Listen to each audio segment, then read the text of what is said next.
And when I said that, she started to scream, fuck me, cussing me, don't call here no fucking more, bitch this, bitch that, hung up the phone. And I said, why are you, before she hung up the phone, I kept saying, why are you screaming? Why are you so angry, ma'am? Why are you so angry at me? Because I know that you're really not angry at me. Because I didn't do anything wrong. Your daughter reached out, tried to help her. Now I am bringing up what your role is because I'm a mother too. And I'm trying to teach your daughter what your role is so she'll check you because you need to be checked, bitch. Because you are out of order. And she's like, well, why? How am I out of order? And that's her father. What's wrong with me letting her go with her father? I said, ma'am, didn't your husband or her father leave you and your daughter before? Didn't he leave you hanging and walk out on you?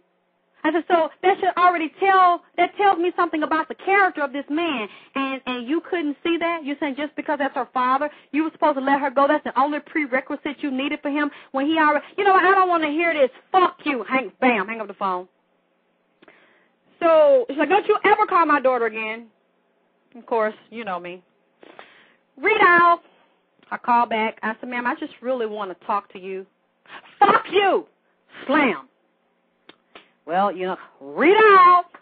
Call back again because I really want to. I'm trying to talk to this woman, and I want to talk to the daughter. I want to be clear that the daughter tell me she doesn't want to talk to me anymore. It's fine, but I just want to hear it from her because I had a feeling it wasn't her because the daughter was crying too bad.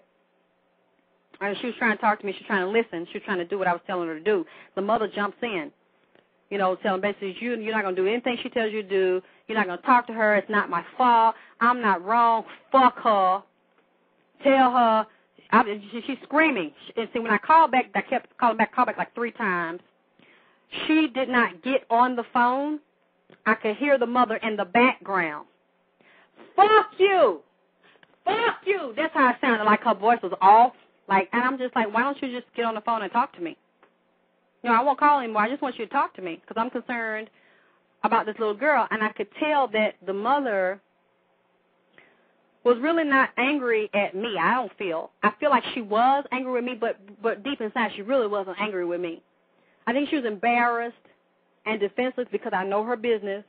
I know her little girl was raped by a family member, and I know that she wasn't around for 7 years saying that although the daughter lived in her house, she didn't know the daughter was being molested by a family member. And she didn't do anything about it, and she didn't stop it from happening. So I felt like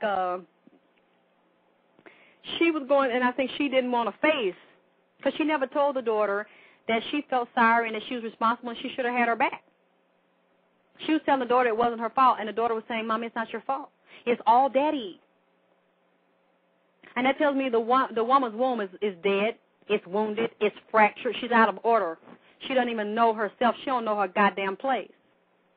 She don't know her role. I think me saying those things to her, and I didn't curse her. I didn't say it in a nasty way. I calmly said it, and I said, that's your job.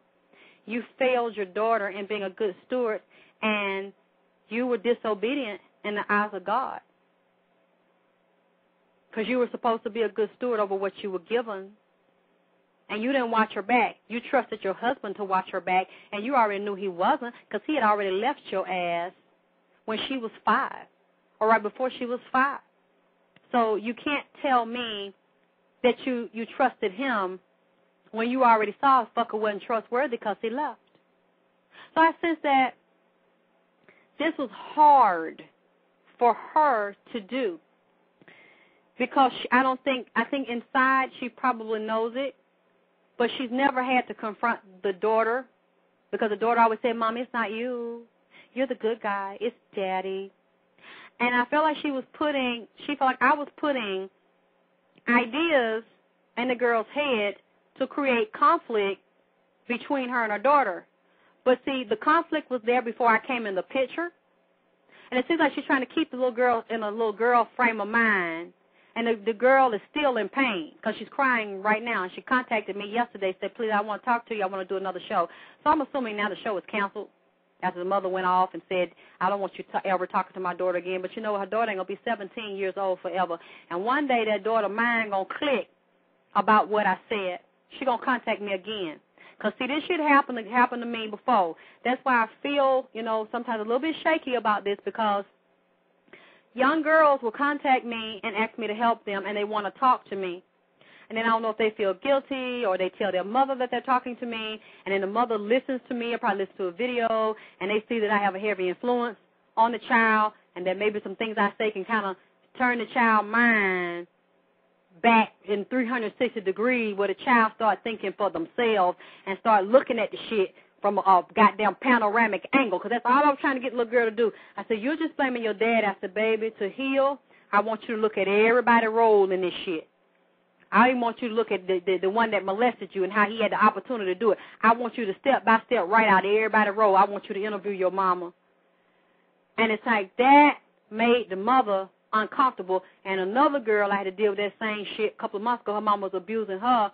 She was calling me. She told me about it. And I did some things to help her. And she went to the police on her mom. Her mama ain't jumping on her no more since she let me know. I got affidavit. I got a signed statement from her, the dates and time her mama did the shit.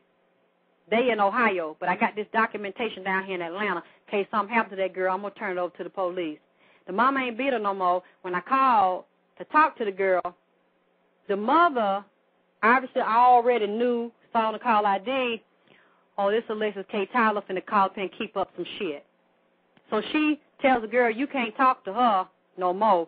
Let me get the phone. Hello. I said, hey, how you doing? May I speak to such and such? She said, who is this? I said, this is Alexyss K. Tylor. How old are you? I said, I'm 41. Do you realize my daughter's 16? I said, yeah, I understand that. But I'm not trying to get no pussy from your daughter. So I'm not worried about you calling the police for statutory rape or some bullshit like that. I said, so this ain't even no legal issue. I'm just trying to see how she's doing because I've been talking to her. She's been calling me. I want to make sure she's okay. You can't talk to her. So I saw the shielding. So whenever, that tells me a lot. Whenever y'all see a child come to y'all, or even if it's a grown woman say a nigga beating her ass, somebody beating their ass, and they still with the person, they kind of scared to get out, they don't know how to get out, and the person becomes aware, the abuser, that's how you can know it's some abuse, some kind of way going on, because the person will step in and try to block me from talking to him, or block you from having access to the person when you ain't trying to take nothing from the person. You're not trying to, because I wasn't trying to turn the girl against her mama. I never try to turn people against their mama. Because I know if she ain't shit, basically once I tell you to look at the shit and give you a few assignments, once you start going 360 on their ass, you're going to figure that out for your damn self. And it'll be up to you if you want to leave them alone or kind of distance yourself. I ain't going to really have to tell you. You're going to see it once you dig down into the history of your goddamn childhood and the goddamn key players in the goddamn childhood. So when the first mother got defensive, started attacking me, the same shit, fuck you, bitch, don't call. I don't know what kind of effect that usually has on people. But when somebody, I'm so used to being called basically everything in the book. When people tell me fuck you, bitch, it's really like saying, hello, how you doing? Oh, my God, you hear what she said? She called me. It don't even fail me. I was like, okay, she hung up. Read out. Basically, I'm going to call back so I can hear and determine. And I didn't call her anymore. I need to call to hear some things. Once I called to hear some things, I said, okay, she's right. Her mama did beat her up. Her mama punched her like she was a grown man, like they were in a fucking boxing ring. She did do it because she was too offensive and she was afraid of me. And they always say, why are you getting in our business? I'm not getting in something that is public knowledge. Your daughter has just let the world know. So I know the woman has an issue.